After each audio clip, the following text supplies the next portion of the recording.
Bienvenidos a esta nueva inversión que hacemos hoy.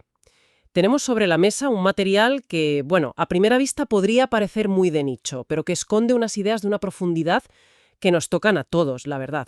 Sí, Se trata del programa de formación en pastoral de acogida del Centro Espiritual de Alba. sí, es un conjunto de documentos fascinante, de verdad. Tenemos el manual de formación interno, pero también las fuentes de las que beben, ¿eh? Textos de teólogos como Henry Nouwen, jesuitas como Michel Ronde. Incluso el Papa Francisco. Efectivamente, extractos del Papa Francisco. Es como asomarse a la sala de máquinas donde se intenta enseñar algo tan etéreo como el arte de acompañar. Exacto, y esa es nuestra misión hoy. Entender qué significa de verdad acoger, escuchar y acompañar a alguien desde esta perspectiva. Porque los documentos proponen algo radical, Sí. que la forma en que nos escuchamos puede ser un acto sagrado. Vamos a seguir el camino que proponen, desde los grandes porqués teológicos hasta las herramientas más concretas para, como dicen ellos, aprender a escuchar con el corazón. Claro. La pregunta de partida es esa, ¿qué convierte la simple amabilidad en un arte espiritual?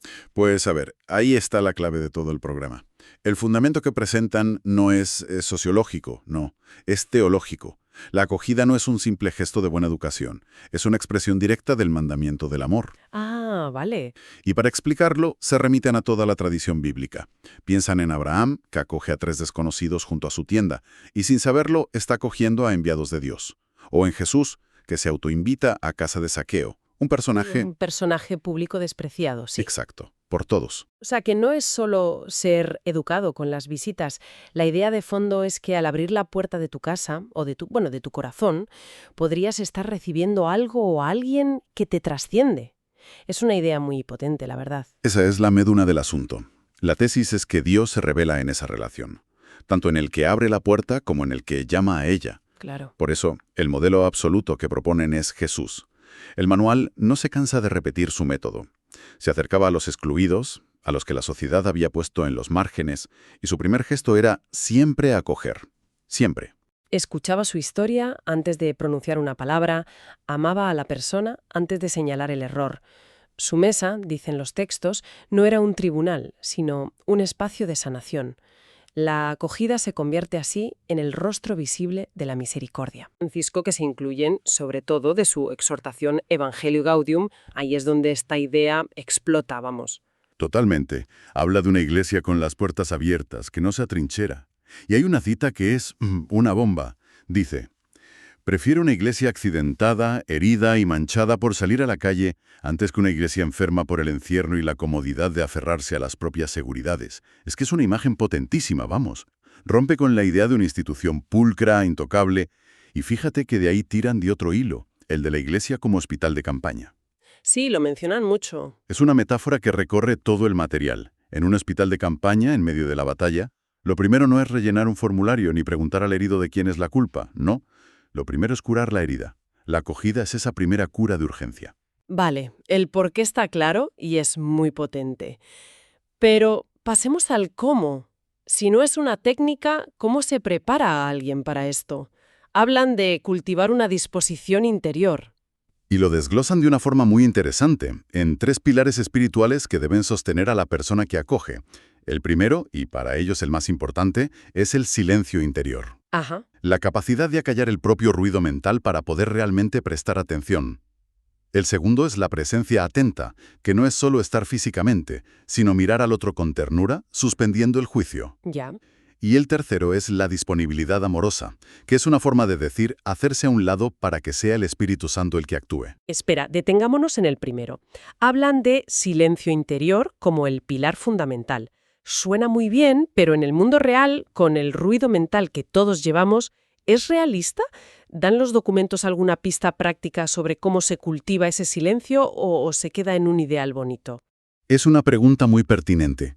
No lo plantean como un interruptor de on-off, sino como una práctica constante, como ir al gimnasio, ¿sabes?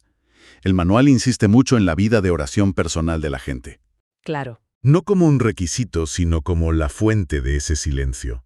La idea es que solo si uno se vacía regularmente de sus propias preocupaciones, juicios y planes, pues, puede hacer sitio de verdad para acoger al otro. Es un entrenamiento en la humildad. Entiendo. Y eso me lleva a una frase que encontré en los apuntes que me ha dejado pensando toda la semana. Le sugieren a la gente de acogida que justo antes de un encuentro rece: Señor, recíbelo tú en mí. Esto va mucho más allá de ser un buen anfitrión. Es casi borrarse a uno mismo de la ecuación. Eso es. Has dado en el clavo. Es un vaciamiento radical del ego. El éxito del encuentro no depende de lo listo que sea el agente, de si da el consejo perfecto o tiene la palabra justa. No. Depende de su capacidad para hacerse transparente, para convertirse en un canal. Un canal, sí. A través del cual actúa una acogida más grande que la suya propia. Por eso el manual dice que no son proveedores de servicios espirituales, sino espacios sagrados. Y aquí es donde el manual me ha dado un verdadero revolcón. Porque para construir ese espacio, insiste en diferenciar conceptos que yo, al menos, usaba como sinónimos. Concretamente, oír frente a escuchar. Uf, y lo hace con una tabla comparativa que es brutalmente clara. Es la distinción sobre la que pivota toda la parte práctica. Sí, según el manual, oír es un acto fisiológico, superficial. Implica solo el oído, se hace desde la prisa, busca respuestas rápidas y lo que genera es... ¿Información? sin más. ¿Sin más? En cambio, escuchar es un acto profundo, involucra la mente y el corazón, se hace desde la presencia calmada, busca la comunión con el otro y lo que genera es... Transformación. Es que esto lo cambia todo. Me hace pensar en cuántas conversaciones tengo al día en modo oír. Simplemente procesando datos para dar una respuesta rápida, para solucionar el problema y a otra cosa. Totalmente. El manual te obliga a parar y pensar si alguna vez has escuchado de verdad a alguien, en este sentido tan profundo. Es la diferencia entre gestionar un tema y acoger a una persona. Esa es la meta, sí. Aunque los propios textos advierten que es un camino difícil. La tendencia a procesar datos está muy arraigada, porque nos da una sensación de control que la escucha profunda nos quita. Claro. Para profundizar en esto, los documentos recurren a varios autores. Varios de ellos, como el monje benedictino Anselm Grün o el propio Papa Francisco, parecen orbitar en torno a una misma idea central sobre la escucha. Sí, he visto que citan a Grün diciendo algo como que escuchar es acoger al otro en mi corazón, darle un lugar en mí para que pueda existir. Pero la imagen del Papa Francisco es la que se me ha quedado grabada. ¿Cuál? En Evangelii Gaudium habla de ejercitarnos en el arte de escuchar y dice que exige una apertura de corazón tal que nos permita descalzarnos ante la tierra sagrada del otro. Descalzarse ante la tierra sagrada del otro. Es que es una imagen que impone mucho respeto. Evoca a Moisés ante la zarza ardiente, ¿no? Totalmente. El mundo interior de la otra persona, su historia, sus heridas, sus anhelos, todo eso es territorio sagrado. Y no puedes entrar de cualquier manera, con las botas puestas de tus juicios, tus prisas o tus soluciones prefabricadas. Tienes que entrar con reverencia, de puntillas. Vale, entiendo la escucha como la base de todo, como ese acto de descalzarse y entrar con respeto. Pero una vez que has creado ese espacio seguro, ¿qué haces? Porque la tentación de saltar a dar consejos, de arreglar la situación, debe ser enorme. Enorme. ¿Cómo abordan los documentos ese siguiente paso, el de acompañar? Planteas el nudo gordiano del proceso, vamos. Y para desatarlo, el guía principal que proponen es un jesuita, Michel Rondet. Su idea central es que acompañar no es dirigir. No es un GPS. No es un GPS espiritual que le dice al otro, gire a la derecha, ahora coja esta salida. No, es, literalmente, caminar al lado del otro en su búsqueda de Dios. Y esto implica una convicción radical. El verdadero guía no es el acompañante, es el Espíritu Santo actuando en la vida de esa persona. Eso le quita una presión enorme al acompañante, ¿no? Su papel no es tener todas las respuestas. Le quita presión y le pone en su sitio. Los documentos lo definen como un puente, no el protagonista. Su herramienta principal no es su inteligencia, sino la escucha misericordiosa de la que ya hemos hablado. Claro. Y Rondet es muy claro al señalar los errores más comunes, las 4 tentaciones que pueden desvirtuar por completo el acompañamiento. El protagonismo y la impaciencia. Eso no es solo un error en el acompañamiento espiritual, es el pan de cada día en cualquier conversación. Queremos arreglar al otro ya, darle nuestra solución. Desde luego. La tercera que menciona, el moralismo, también es muy común. Reducir la historia compleja de una persona a un simple «esto está bien, esto está mal». Exacto. Y la cuarta tentación, la de la afectividad desordenada, es más sutil pero igual de peligrosa. Crear una relación de dependencia emocional donde la persona acompañada siente que no puede dar un paso sin consultar al acompañante. Ya. Si te fijas, las 4 tentaciones tienen una raíz común: la falta de humildad. El creer que yo soy el Salvador, esta idea del hacerse a un lado. La lleva a otro nivel un autor que cita mucho, Henry Nouwen. Él habla de la hospitalidad y la acogida de una forma casi sacramental. Sí, para Nouwen, la hospitalidad es el arte de crear un espacio libre y seguro donde el otro puede ser él mismo sin temor. Y tiene una cita que es el corazón de su pensamiento y que el manual subraya en negrita. Dila. La hospitalidad no significa cambiar a las personas, sino ofrecerles un espacio donde el cambio pueda producirse. Es un matiz fundamental. Claro, el cambio sobra de la persona y de la gracia de Dios, no del anfitrión. Es curioso. Uno piensa que el problema para acoger es la falta de tiempo o de recursos, pero Nouwen dice que el mayor obstáculo es nuestro propio miedo. El miedo a que la historia del otro te complique, te desordene la vida. Te cuestione. Exacto. Es una idea bastante incómoda, la verdad. Es muy incómoda, porque nos pone frente a nuestro propio egoísmo. Pero Nouwen le da la vuelta. Dice que la verdadera comunión empieza cuando descubrimos que el otro no viene a quitarnos algo, sino a revelarnos algo de nosotros mismos y de Dios. Vale, ya hemos acogido, hemos escuchado, y ahora los papeles hablan de discernimiento espiritual. Suena de algo muy elevado, muy abstracto. ¿Cómo lo bajan a tierra? Porque dejan claro que no es hacer una lista de pros y contras, ¿verdad? No, para nada. Es un concepto que viene de la espiritualidad de San Ignacio de Loyola, y es mucho más sutil. Se trata de aprender a escuchar el corazón con los oídos del alma, como dicen ellos. Es reconocer las distintas voces o emociones que uno siente en su interior para ver cuáles vienen de Dios y cuáles no. El manual lo simplifica en 2 movimientos básicos para ayudar a la gente a orientarse. La consolación y la desolación, ¿no? Eso es.